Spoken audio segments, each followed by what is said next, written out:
10 production lines are simultaneously operated to ensure quality, quantity, and timely delivery. UW Laser's manufacturing base in Huizhou, China, has implemented lean production management, from site layout to staffing, and enforced energy saving and productivity enhancement. For rational and optimal use of the site, it has deployed 9 ultra-high-speed BSB welding lines and module CFH welding lines at one time, 1 complete line for energy storage battery packs, and 1 pouch module assembly line, with the full use of digital project progress management in the production process, and stepped operation mode by each assembly team.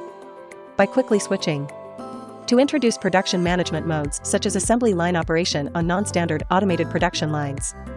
This has significantly improved productivity and completed the electrification of 11 assembly lines in only 2 months with guaranteed quality and quantity, which successfully achieved the goal of safe production and timely delivery with reduced energy consumption and improved productivity of Huizhou manufacturing base.